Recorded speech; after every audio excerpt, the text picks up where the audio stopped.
Tak na tohodle jelena do smrti nezapomenu, zvláště když jsem maloval, to bylo neuvěřitelné. Jako živej. No, vida. Takových let to nešlo a teď to najednou jde. Bude hyc, Cecilko, hyc bude. Václavka řídící chladí do sopránu.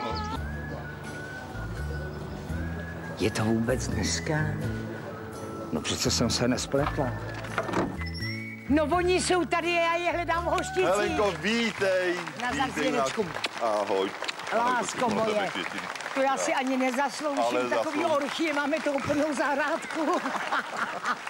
Navzdar, miláčkové. Ano, tady si sedni k nám. Ano, děkuji.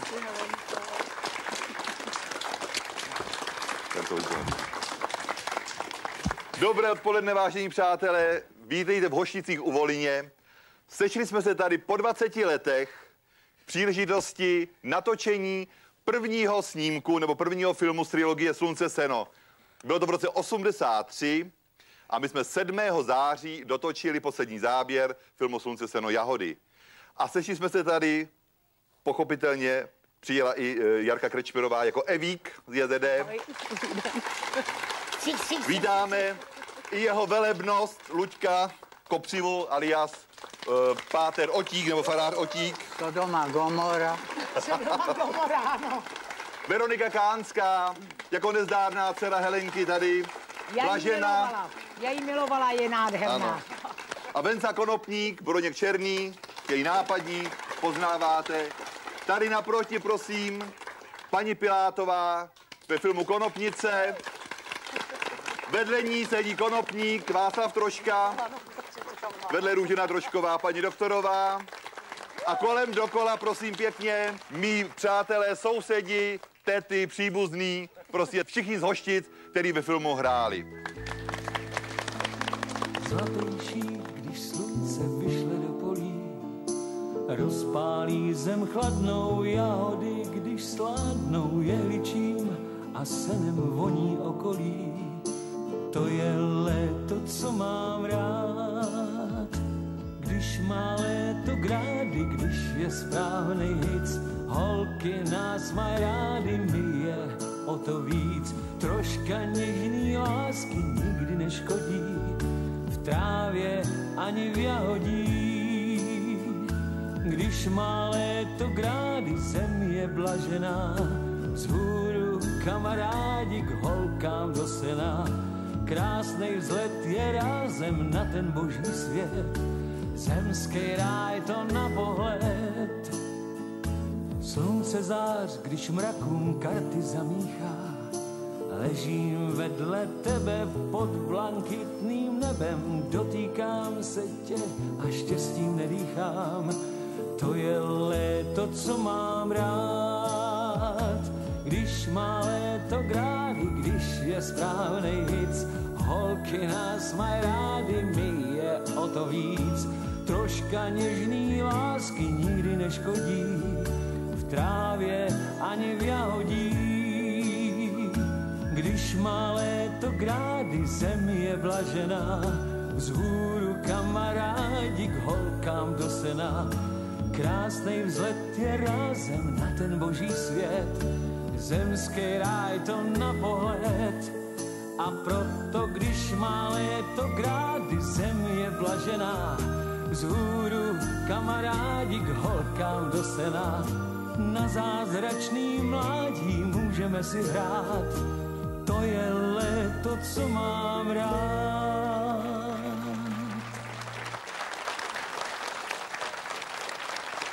Když využiju toho, že sedíme tady pod tím krásným velikým ořechem a prásknu vám jednu věc, tady na ten voják za mnou nahoře, tam jsme horko těžko vytáhli kelišku podání paní Švecové. Když jsme ji tam vytáhli a natočili jsme, co jsme potřebovali, tak jsme odundali žebřík a říkali jsme, tak to, a teď vás tady necháme 2-3 dny, abyste trochu vychladla. Ježi, to si nedovedete představit, co jsme dostali. Vy bejci, vy kánci, halejte, oni mě vytáhnou tam nahoru jako mrchu, teď mi tady nechají chcípnout. Ježi, dejte mě dolů, počkej, no, takhle to bylo. My jsme z toho měli Silvestra, že jo, ale bylo to bezvadný. Helenko? Ano? Jak tě ovlivnilo, Slunce seno. Slunce seno, jak ovlivnila ta role celý tvůj další život? Můžu klidně říct, já vlastně před 20 lety skončila jako Růžičková a jsem Škopková. Nejenom, že mě teda jako lidi nesčíslněkrát jako napodobovali a měl jsem možnost to vidět, ale dokonce tady sedí můj výborný kamarád Honza Macner, který dělá skvěle Škopkovou. Takže bohužel už nejsem Růžičková, ale opravdu Škopková. Tak takhle na mě jako zapracovalo Slunce seno. A na Jarušku? To já mám něco podobného, ano, již nejsem Jarka Krečmerová, ale lidi na mě volají Evíku. První léta jsem dělala, že to neslyší, trošku jako, ale musím říct, že čím jsem starší, tak tím mě to víc těší. A dokonce mě pustí do krámu, i když už mají zavřeno. No to je senzace. Pochopitelně, že svoje si taky užil Luděk Kopřiva, co by velebnost Otík. Ano. Lolu, jak to tenkrát bylo, jak jsi vyjel do zákazu vjezdu v Plzni? No prostě Esembák najednou zapískal. tím pádem mě chtěl dát i pokutu, že jsem vjel do toho zakázaného území. A já, když jsem potom se mu takhle v okýnku objevil, tak on řekl, Sodoma Gomora, Velebnost. velebnosti, jeďte, jeďte. A Blažena Veroniky Kánské. No, já jsem pořád Blažená, jako to, děti mě vidějí a vždycky Blaženo, kde máš vencu? Škopková. Takže jako mě to opravdu provází celý život. Tedy na tom asi stejně.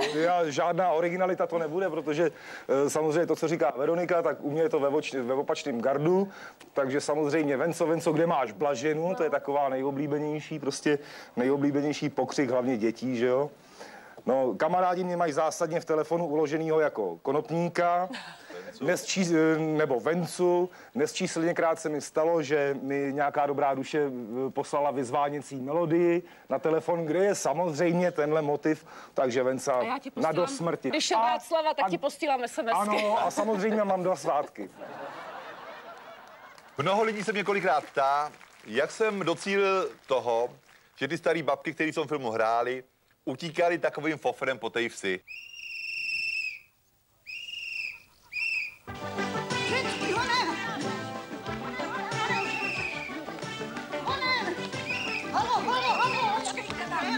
Počkejte, zase budu poslední. Bartu, počkej. Já počkám až na konci.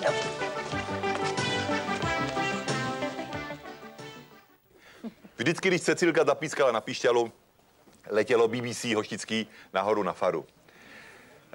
Přátelé, byla to taková trochu sázka do loterie. Těm dámám bylo něco mezi 82 a 94 lety, třeba paní Pourová, která hrála Matouškovou, tady bylo hodně přes 90 let taky. Tak se říká, co můžu dělat. Tak tam je ta scéna, jak právě oni běží po té návsi směrem na ten hřbitov. Tak jsem ty babky postavil na startovní čáru. Říkal jsem, teda pojďte si stoupnout tady. Já vám ukážu, kudy poběžíte, takže každý jsem ukázal tu trasu, kudy poběží. Říkal jsem, nebudeme to zkoušet, abych vás neunavoval. A prosil bych vás, abyste co možná nejrychleji budete moct pospíchali, popoběhli, utíkali na tu faru. Jo? Říkám, já vím, že to je těžký pro vás, tady všichni měli ty hůlky a tak dále, ale kdyby se vám to povedlo co největším fofrem utíkat na tu faru, bylo by to úplně skvělý. Teta, pojďte si tady stoupnout, to byla ta teta Bártu, to je taková ta malá, jak tam, že jo, co se dá tu hašlerku a tak. A ta stála chudinka připravená a tady budete stát, až řeknu akce, tak se rozeběhnete a poběžíte tady okolo hasičárny nahoru na ten hřbitov ke kostelu, jo? Tak pojedeme, nebudeme to zkoušet, připravte se. A zrovna jsem přijela její dcera, Maruška, která prodává v krámu, zavřela krám, přijela se podívat, jak maminka filmuje. Viděla babičku, maminku na startovní čáře, s hůlkou. Teta Bártu. Připravená. Já připravte se, kamera, akce, běžíme.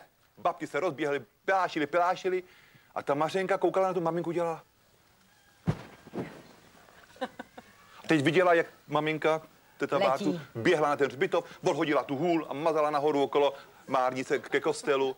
Stop, výborný, je to bezvadný, děkuji vám strašně moc, byli jste pusinky. A teď tam Mařenka jde k té mamince a říká, maminko, vy jste utíkala. A teta Bártu říká, Iko, už tomu ty nerozumíš, to bylo kvůli filmu. No, říká, no kvůli filmu, ale doma to se plazíte po nábytku, hekáte, co krok to prd a tady běžíte jak zátopek. A i tu hůl se tam zahodila. A teta Bártu říká, protože mě překážela v běhu. A bylo to, že jo. Takže srandy s nima byly obrovský, pochopitelně. Snažili se. Máme po ptákách s Luďkem Kopřivou.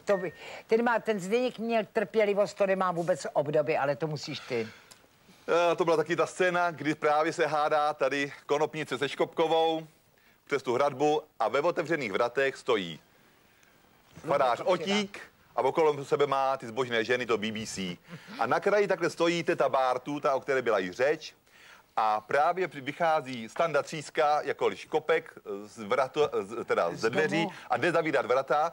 A to byl ten záběr, kdy on zavírá ty vrata a teta Bártu měla říct, a máme po ptákách.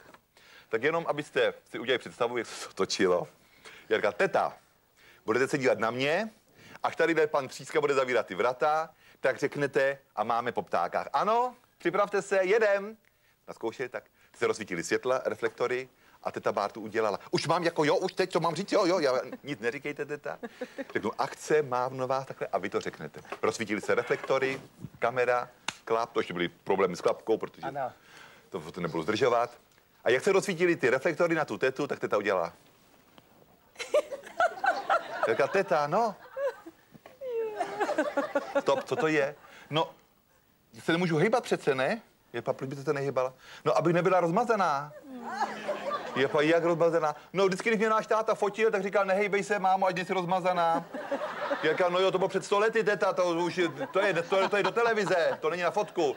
V televizi taky chodí, tak musíte se taky hejbat. Tak pojďme, jedeme znova, kamera, jo?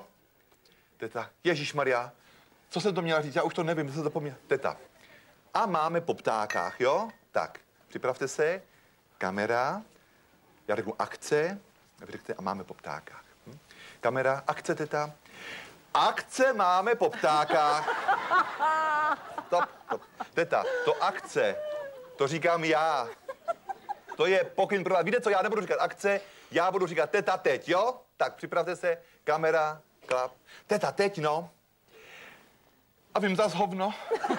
A já nehraju, ať hraje tamhle Pourová, ta už hrála za první republiky, já jdu pryč, já vám to kazím. Až asi na po 7, na po 8. Teta říká, teta, no. A máme po ptákách. Kolikrát se mi říká, teta, tak a teď řeknete s Pánem Bohem a odcházíte. Teta říká, já jsem ještě nepřišla. Ale já to přijdete až zítra. Jo, až zítra. A pak vlešela k jedné babce a říká, ale holka, to bude nějaká blbost. To ti nemá hlavu, patu, žádnej děj to nemá. Ale my jdeme po hřbitově, pak čumákujeme u hasičárny, pak dáme u kravína, no žádnej děj, to bude blbý. A přišli za naší babičkou, to hned, že babička Martička, že jo, a říká, holka, ten máškou to neumí, ale žádnej děj to nemá, nic tohleto, a babička, ježišmarja, jo. Ty Praze nemají droben rozumu, takový aparát dají našemu klukovi tady, on to zkazí, až ho zavřou do kriminálu.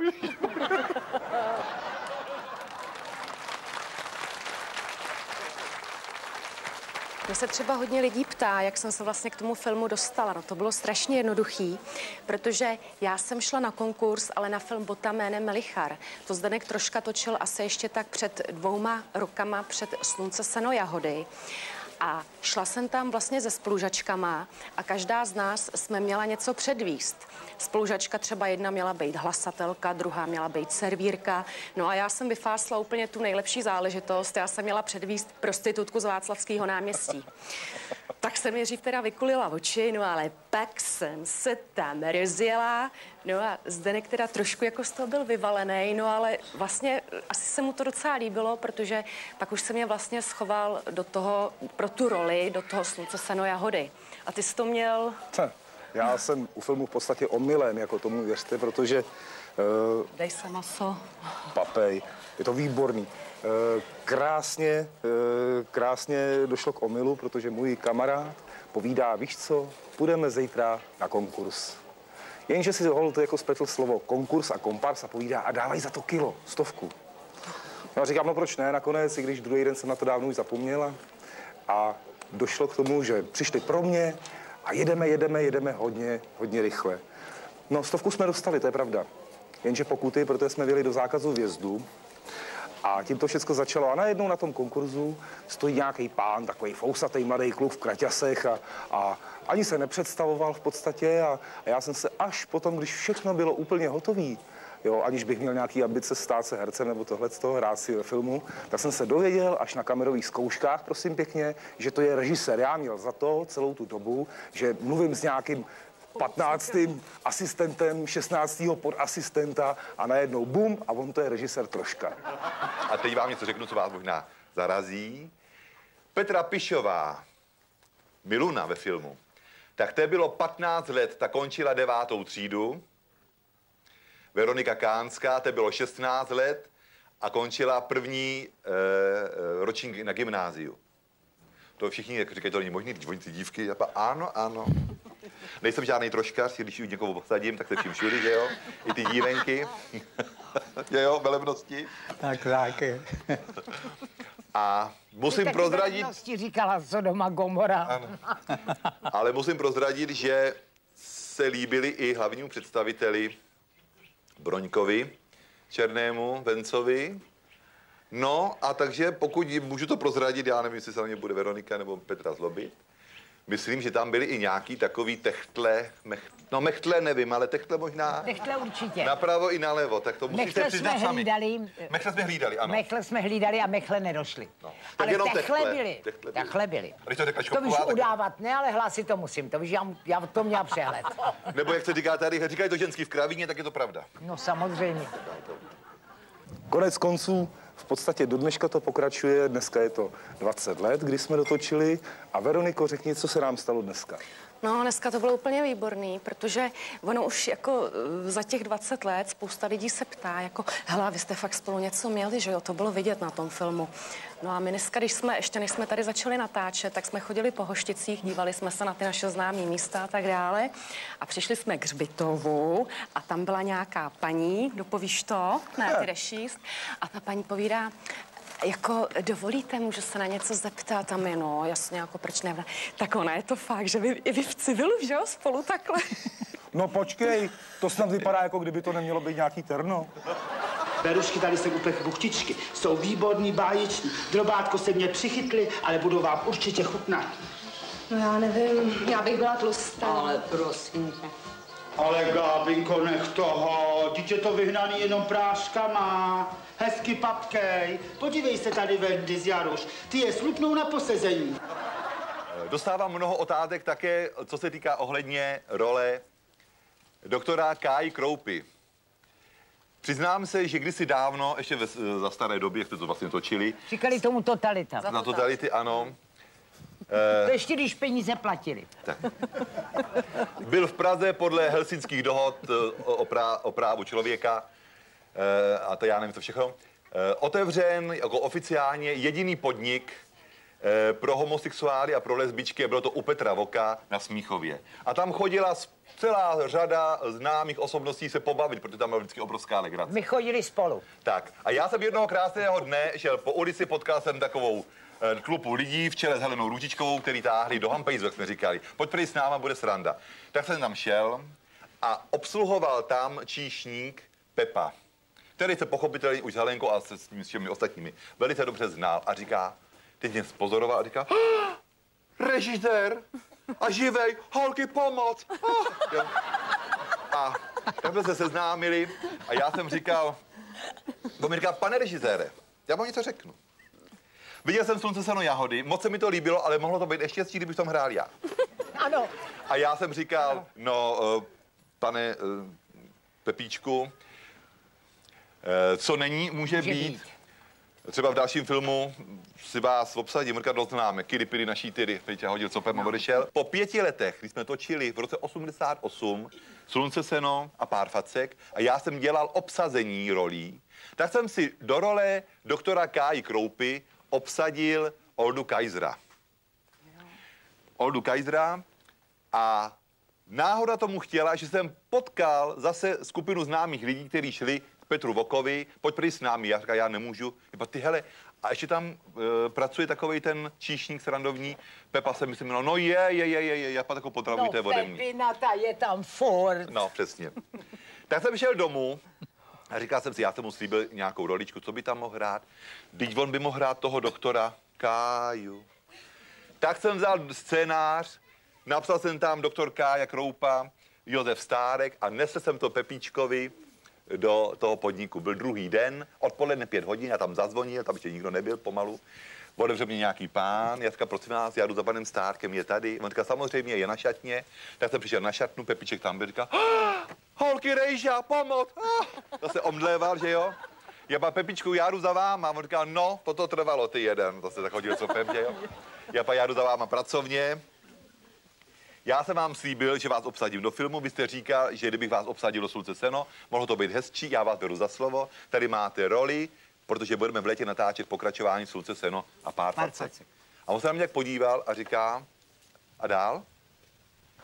Je pan, no, tady máte tu roli zakroužkovanou, všechny ty obrazy, ve kterých hrajete, jsem vám tady zvýraznil, tak si to přečtěte, kdybyste náhodou něco nevěděl, zavolejte mi, tady moje telefonní číslo. Dobrý, no, a ještě něco nebo co? To říká, promiňte, ale teď už vám nerozumím já. Ne? Tak já vám to řeknu, když nerozumíte. To už je dneska 13. kdo mě chce vyvést aprílem. Ono bylo 1. dubna a on to vůbec nevzal. Ale pane Stárek, já jsem si vůbec neuvědomil, že je dneska apríla, ale já opravdu to myslím smrtelně vážně. To známe, hele. Až sem přijede limuzína a bude na ní napsáno Filmové studio Barrandov. Tak to beru na vědomí. Tak. Za týden na to jsme dělali na Barrandově kamerové zkoušky. Přijela Volha, tenkrát jsme měli na Barrandově Volhy, tam bylo napsáno Filmové studio Barrandov. Od Petra Voka z podniku vycházel doktor teda Kája, už teda, jo, teda pan Stárek, doprovázen servírkama a kuchařema. Takhle se s nima loučil, mával, říkal, s Bohem, Hollywood volá, čau.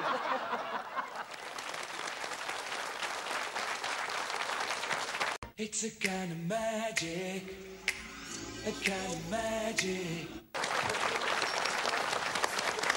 Ahoj. Naše. Už jsou tady. Ahoj, už jsou tady. Už jsou. Ježíš, děkuju moc krát. Tatínek by tu měl být s tebou. Ježíš, Karel. Ahoj. Karel, pusínka naše. To je hudební skladatel, který to všechno napsal. Posaďte se. Díky. Tak, prosím tě, je tady Standa Hložek. Standa Hložek? Co by tady dělal? No počkej, teď tady měl být, teď jsme mu nabídli ústřední melodii filmu. No ale jsi nespíval vůbec nic tam, to by tady dělal. Ty tam nespíval nikde. Přátelé, já bych se vám rád s něčím svěřil. Musím se přiznat, že mám takový zvláštní vztah především k filmu Slunce, seno a pár facek. V době, kdy se připravovalo obsazení herců a psala se muzika, tak mě vlastně můj kamarád Karel Wagner oslovil, říkal, Stando, je to výborný, budeš zpívat ústřední melodii filmu Slunce, seno a pár facek. Jsem tomu dlouho nechtěl věřit, až do té doby, když jsme tu písničku natočili, napsal muziku Karel, text napsal Petr Markov, ta písnička se jmenuje Život je rváč. No tak jsem to samozřejmě všem kamarádům a známým říkal, že budu zpívat ústřední melodii filmu Slunce, seno a pár facek. Když byla premiéra, tak jsem se těšil, nemohl jsem dospat, pozval jsem všechny mý kamarády, přátele a teď jsem seděl.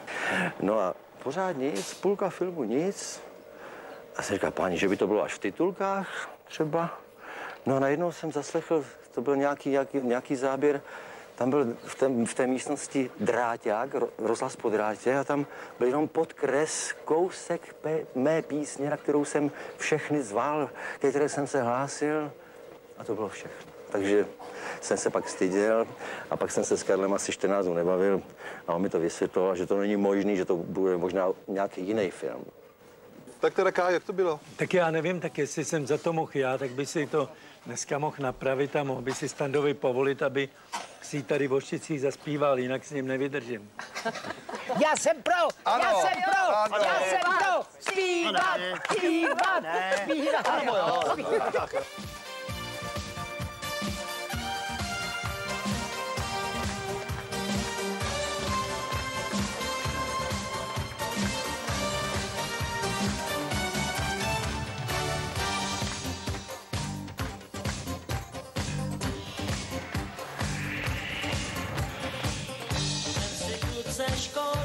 štítu, žít si snadno, žít si v klidu, tahle slova škrtni radši ne. Jedna rada padná není, jinak svýmu překvapení zjistíš, že se stejně jako já i jiní splet. Život je rváč, za každý rváč, zápasy s ním ti nepomůže pláč.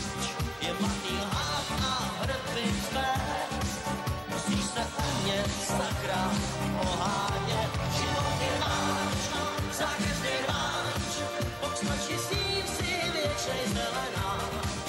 Nestačí poutě ringu stát, musíš se učit rány rozdávat. Život je rváč.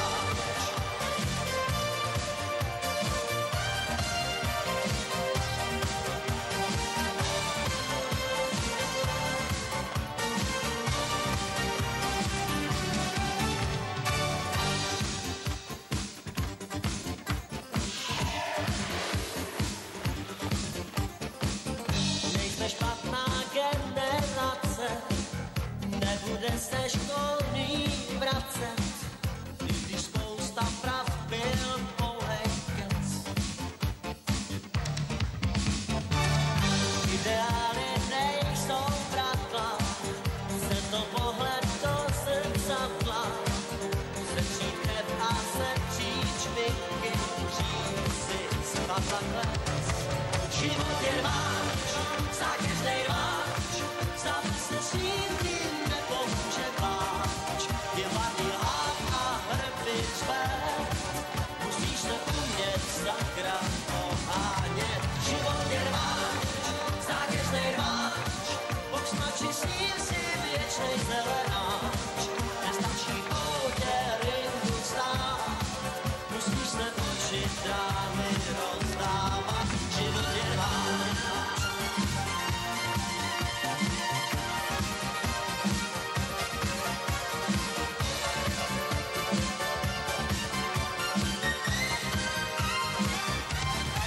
Život je rváč, za každý rváč, zápasy s ním ti nepomůže pláč.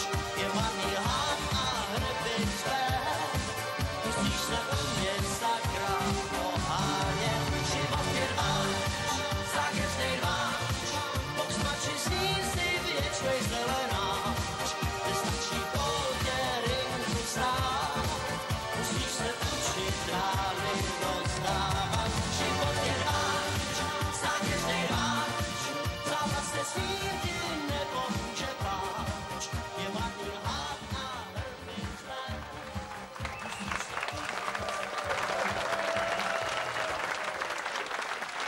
Už se tady mluvilo o fackování? Ježíš, tady by se mohlo mluvit, to buď klidnej. Mám, no řekni, Zdenku. Odo. Kde jsi byla?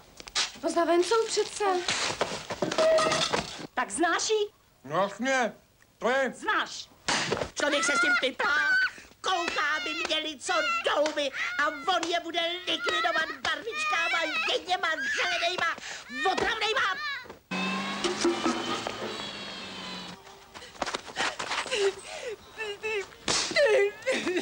Ta sedla, panečku.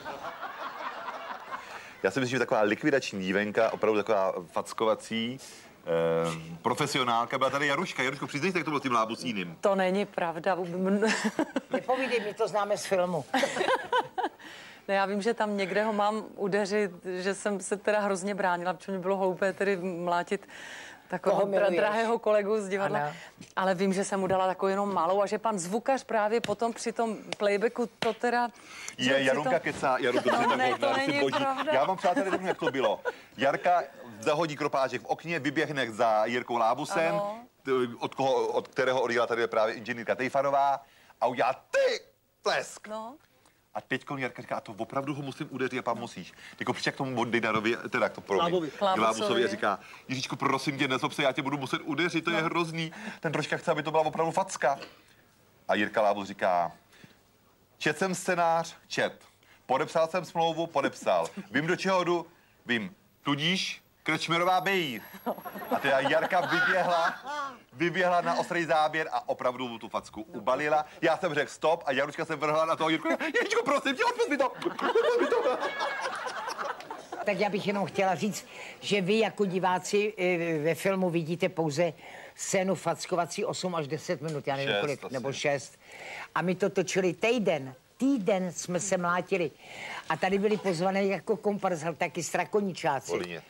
A Volině a tohleto. A těm západočechům, když si řekne, že se mají mlátit, a vlastně Jihočechům, já jsem západočech. Takže Jihočechům, když řeknete mlátit se, tak oni šli ve svých šatech, jako aby se ušetřilo, všem si kupovali šaty, protože tady skončil jeden chlapec, který měl ze šatu kapesník. Ne, tak se to rvalo. To můžu potvrdit, no. Já jsem tehdy, to byl můj jeden z takových prvních zážitků, protože já jsem byl tehdy čerstvým absolventem DAMu a velmi čerstvým členem divadla Y a právě jsem trávil léto u Jirky Lábuse na chalupě ve Volyni a tím pádem jsem se zúčastnil jednoho ze svých prvních natáčení právě tohoto filmu Slunce, seno a pár facek a musím říct, že právě jsem byl celý týden u toho, když se točila ta fackovací scéna a tam jsem si poprvé řekl, vybral jsem si správně. To je to povolání, který chci opravdu dělat. 4 roky jsem studoval opravdu ne nadarmo, protože to je přesně ono, do čeho jsem se zamiloval a ten týden tady byl neuvěřitelný. Musím se přiznat, že vlastně za několik let potom, 3 roky vlastně, za dva roky potom jsem tady byl znova, už tedy jako italský mafián, ale to léto při fackách bylo skutečně neuvěřitelný. Viď? No. A furt nebylo to jako dobrý. To bylo málo. 8krát jsme to točili. No ale to je takový život, že jo? Někdy ta kamera běží, někdy neběží a někdy máte třeba chlup na kameře, to se musí znova opakovat. Někdy se trefíš tam, kam nemáš. Ale já jsem se trefila vždycky. Druhý den jsme točili a to byla to, jak já zmlátím to dítě, jo? Protože otrávilo těma anilínovejma barvičkama. Ty králíky, no jistě, no tak lidi než anilínovýma barvičkama jsme na mě trávili. A tenhle chlapiček, maminka plakala, protože ona viděla, jako já, když dám facku, takže opravdu porazí vola. Takže jako Zdeněk řekl, kamera, akce a teď já do něj bušila jak hluchej dovrat. Sice jenom na zadek, ale opravdu od srdce. A tomu dítěti místo, aby plakal, jo, tak lezly oči z luku a kdyby to Zdeněk nestop, tak ty oči byly jako půl metru před ním. A Zdeněk říká, proč neřveš? A to mě bylo toho chlapečka strašně líto, protože on říkal, já můžu. Jo. On netušil, že může plakat. Zadržoval. Za něj plakala maminka za kamerou. No, ta plakala strašně. Tak jsme museli jít ještě jednou.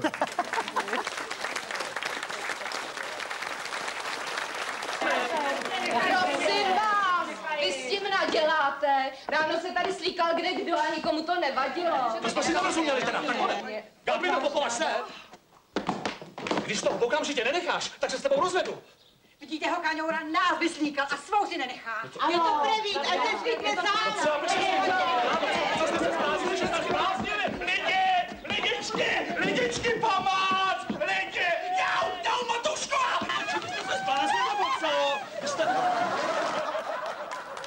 Samozřejmě, že nejvíc otázek přichází, jak jsme tady točili ty nahý scény dole u mlejna.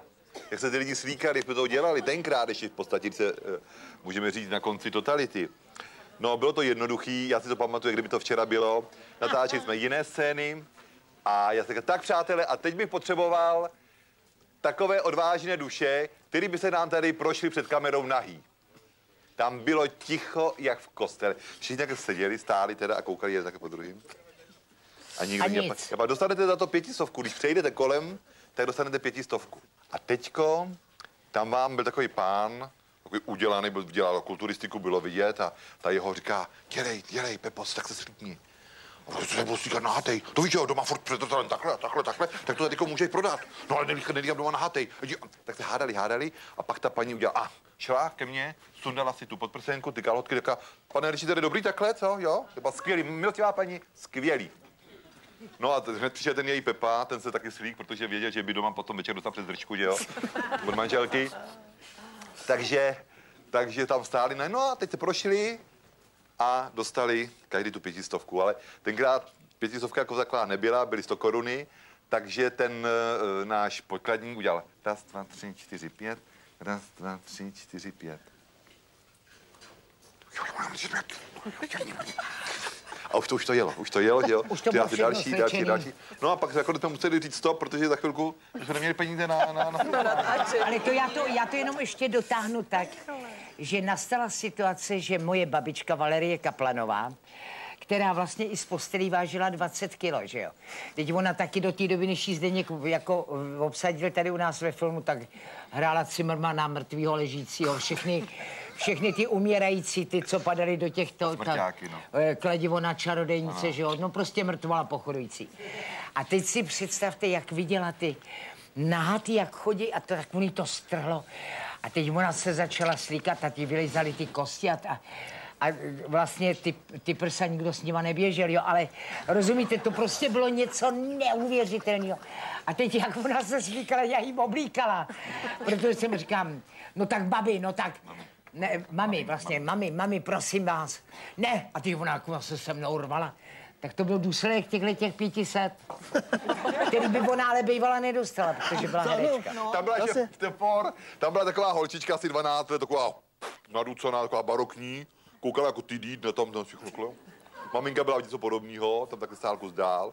A ta holčička koukala na ty nahý kluky tam. Pak přišla za tou maminkou a říká, mami, já jsem viděla nahatýho mužskýho.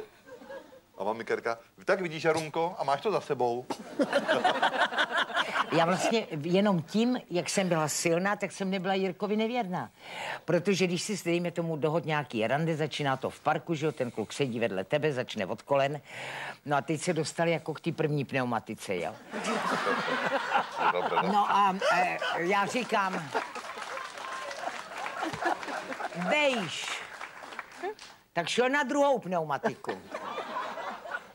A teď jsem říkal, mám mu říct, víš, a jak už takhle jako šel na třetí, jako to, kde to bylo, jsem říkal, víš co, jdem domů. Po erotice. No. Ale zase na druhou stranu byli kamarádi a říkali, tebe bych chtěli jako milenku, protože bych byl jak na trampolíně. Že by se naskákal. A furt jsem nechápala, že po mně šli malí chlapi. Celý život šli trpaslíci. A já jsem pochopila, proč. Představ si, trpaslík, teď tě dostane do pokoje, seš v posteli a běhá okolo tebe a řve, to všechno je moje, to všechno je moje.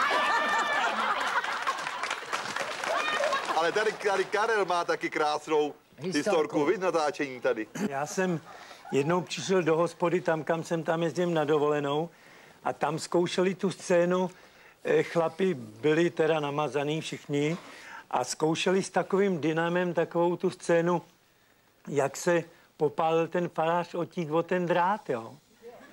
Jak to přelejzal, dostal tu pecku od ty ohrady pro ty krávy, tak oni měli takový dynamo a vždycky se ten chlap rozkročil a on dělali a ten chlap zařval.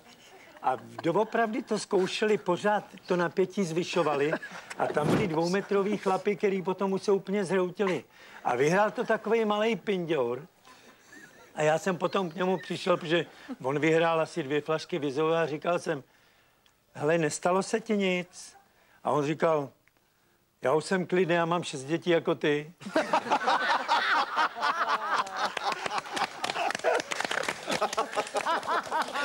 To, když byla řeč o farářovi Otíkovi, tak to mě připomíná takovou tu scénu, jak ho přejedu a on má pocit, že vidí anděla a já ho příšerně sepsuju přitom. A mimochodem to si nádherně hrál, když mě říkal, jak to má být. No ale následující scéna je, že ho mám posadit do auta a přijet na náměstí v podstatě do davu a hlavně jet rychle a hodně blízko kamery, aby to jako tak udělalo taky to bžing, jo. Dobrý. No. Fajn, všechno jsme si řekli, sedla jsem do auta, Otíka posadila vedle sebe a sundala si brýle. 6 dioptrií, 4 dioptrie. A teďka řídit. Tak fajn, tak jsem nastartovala, to šlo i po slepu. A teď si říkám, tak mezi těma domama se budu řídit nebem, tam, kde prostě nejsou střechy, a dranděla jsem. Na náměstí se takhle řídit nemůžete, tak jsem si říkala, tamhle říkal, že bude kamera, černý flek, až ji uvidím zblízka, tak zahnu, že jo. Tak jsem jela, dranděla, viděla jsem ji zblízka 20 centimetrů. poněvadž víc to ty dioptrie nedovolily. Zahnula jsem, vidím barevný fleky, to jsou ty lidi, o ně mám zastavit, šlápla jsem na brzdu, nikoho jsem nepřejela, to by drclo a fajn, vemu si brejle, abych zjistila, jak to dopadlo. Otík zelený jak sedma, ten neměl co hrát, když vystupoval. Kamera, tam nebyla noha. Všichni zdrhli, protože prostě se báli, že to neubrzdím. No a lidi, ty měli potom couvnout o krok, když vejdu. Ty couvli už dávno, tam už nebyla ani noha. Nikdo to nechtěl opakovat po druhý ten záběr, nevím vůbec proč. Udělat nový plavky, ale žlutý. Ježiši Kriste, ono se to ještě hejbe. Fuj, ta hýbe, to je nějaká potvra zmožně vytažená. Fuj, Na to nešahej na to, má to klepetá. Ježiš, co to je? Na to mrklo to. A ty brambory se taky hejbají, hele. No jo. Hejba se. Neřvete tak ženský. Ať to nejsme jako nějaký telata furt. To jste chtěli furt nějaký speciality italský, tak tady to máte. Teď by mě zajímalo, kdo to bude jíst. Když jsme jeli na Slunce seno erotika do Itálie točit, tak tehdy samozřejmě, protože to bylo pár měsíců po revoluci, tak ve všech v nás ještě byl takový pocit jednak, jestli máme ty peníze schovávat, když si je vezeme, a co víst sebou, aby se to tam dalo prodat, tak nějakým penězům přijít. A tam předsedu toho italského družstva hrál můj tatínek. A on jezdil na moři, 20 let byl námořník, tak pan Kopřiva, Luděk, za ním šel na jednom natáčecím dni, kdy jsme točili tady, a říkal mu, hele Vlasto, co já do té Itálie mám víst, abych jakože zkušenej harcovník po světě, co já tam mám víst, abych jako to tam prodal a nějaký ty peníze z toho získal, něco si tam koupit. A můj šílený otec mu řekl, no Luďku, nejlepší do té Itálie, tam nejvíc frčejí americký cigarety. A ten jako přijel a říká, no jo, americký cigarety, na tom vyděláš. Ten nekuřák, Luděk Kopřiva, vezl do Itálie asi 15 kartonů Amerik. V kufrech postrkaný, poskládaný. Teď jsme tam přijeli a už tak já už bych to nějak, já jsem říkal, ježiš, to bude hrozně. No tak to zkus tady u toho šéfa toho hotelu, to je nejlepší, protože tady v tom hotelu on si to koupí, že jo. Teď on za ním šel a říká, jako, že má kontraband, americký cigarety. Teď on na něj kouká a říká, co? No, americký cigarety, prej to tady nemáte, když za ním regál těch Amerik, jo, prostě narváno, jo.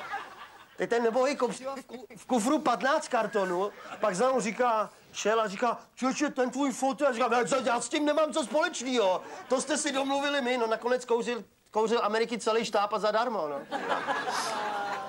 Další taková bezvadná historka byla, že když jsme odjížděli do Itálie, tak chudák Valerie Kaplanová, která s náma nejela, říkala, děti moje milovaný, zlatý, já vám tady dávám, já mám skoro 40 let od roku 52, mám tady schovaný, prosím vás, americký. Kanadský. Vypráví, Martin. Úplně to bylo dojemný, že ona nám fakt přinesla z trezoru, který si držela někde v živnostenský bance těch 50 let. 20 kanadských dolarů, aby jsme je tam na něco použili, jo. Tak my jsme tam v té Itálii, já jsem je vezl ty dolary a říkal, hele, koupíme za to Valérii nějakou flašku italského pití, budeme to proměnit, já půjdu do banky, vyměníme to a za to a přivezeme jí to jako dárek. Tak jo. Šli jsme to s Oldou Kaiserem vyměnit do banky, jo. Malá banka v tom městečku, teď mi přijem k okýnku, já tam dám těch 20 kanadských dolarů, tam si jako i táto vzal.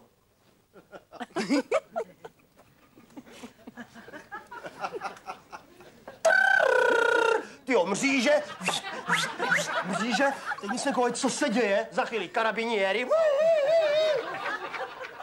Ty dolary byly falešný 50 let. Celou dobu to byla falešná bankovka. To je jediný štěstí, že to bylo opravdu 20 dolarů, že jo, pochopili tak nějak. Teď naštěstí pan starosta toho městečka, protože to bylo pod jeho záštitou to natáčení, tak se to vysvětlilo, tak nás hned pustili, jo. Ale málem, jak se říká, za dobrotu na žebrotu, jo. Málem opravdu jsme tam zůstali, ale tu flašku jsme jí koupili a přivezli. Ano, jsme se sloučili, koupili jsme jí flašku a té Valérii jsme to neřekli, že to byly falešní peníze. No, to ne, no. Do smrti se to nedověděla. Ty to poslouchá z nebe. Ale já bych jenom ještě chtěla doplnit. Prostě my s Jirkou byli takový plnoštíhlí, teda víc plnoštíhlí, že jo, v té době. A v tom hotelu, co jsme byly ty italské sprchy, kam jako normální člověk vyjde, že jo, ale Jirka se tam napasoval, tam se vešel. Ale jak byl promrzlej a chtěl se umýt, tak horká voda. A on nabobtnal. A teď já byla v zoufalý situaci, Jirka nahej ve sprše. No a teď buď to bylo mi dveře, anebo no to bylo, se říká, Jirko, přece ještě si nemůžeme, ještě jsme se nezabydleli, aby byla ostuda, takže ta erotika byla i takhle v soukromí. Jo. Já si vzpomínám, víš, jak jsme přijeli na italské hranice, tak tam vlastně poprvé, my jsme přijížděli k těm hranicům, autobus plný. Ve 2 v noci. Ve 2 v noci plný herců, že jo, místních hereček a herců z Hoštic a v zavazadlovém prostoru jsem si uvědomil v tu chvíli kamery, materiál, světla, všechno a říkám, hele, máme vůbec na to povolení? Jestliže tam jedeme vlastně filmovat, tam jedeme makat, je vůbec... No nemáme. Samozřejmě. Říkám, jak nemáme? No to nemáme. Říkám, no co budeme dělat? Když oni to otevřou a všem bude jasný, těm celníkům, že tam jedeme dělat. Bez povolení, bez ničeho. Co teď? Jak projedeme? Říkám, no jediná šance. Lábus bude zpívat. Jediná šance, no tak projedeme. Krečmerová, jak Krečmerová tančit a Lábus zpívat. Říkám, jak? No tak půjdeme ven. Tak jo, tak jsme vylezli ven, tam ty celníci na nás koukali, co to je opravdu nevídaná skvadra. Ještě Jarka Hanušová do toho byla, to nevídaná skvadra, naprosto. Olda Kaiser, že jo, a další. A teď říkáme, tak Jirko, začni. A Jirka umí několik italských árií. Tak začal začal zpívat, ty celníci vyvalili oči, pak se začali plácat do stehen, jo, protože jinak to nikdy neviděli a nikdy neslyšeli, že italsky mu nerozuměli ani slovo, vůbec, jo. Jarka začala tančit prostě, teď ty celníci se kolem nich shromáždili, ten tam řval na celý kolo a za ním má pomalu autobus. Pomalu projížděl, když jsme byli zatím, tak jenom, dobrý, naschledanou, arrivederci,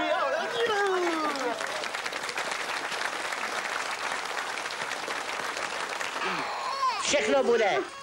Čeká nás budoucnost, o který se nám ani nesnilo. To jasně vidím. Zemský ráj to bude na pohled. Budoucnost šťastná. 3 auta tady budou stát. Bazén s klimatizací a telefon si necháme zavít až do maštale. A celý svět se bude divit, co my Češi jsme zač. My už se nestratíme. Akor teď ne, když stojíme jednou nohou v Evropě. No a dostali jsme se ke konci 3. dílu, ke konci filmu Slunce, seno, erotika, kde je závěrečná scéna, takové proroctví. A já bych je jenom poprosit, co by si těm trilogiím dál zaprorokovala. Já můžu jenom říct, protože vždycky nám to proroctví moje vyšlo, že my už dávno budeme bradou vzhůru a tak, jak se promítá Vlasta Burian, tak se bude promítat Slunce, seno a tak dále.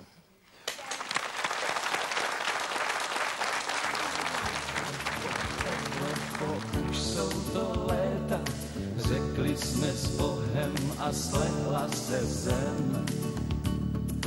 Tak už se nezlob a buď hodná teta, zase nás do svýho domečku vem. Jo, je pravděpodobný a spíš je to tak, že scházejí nám drobný na expresní vlak. Je pravděpodobný a spíš je to tak, že scházejí nám drobný na expresní vlak. Čeká nás cesta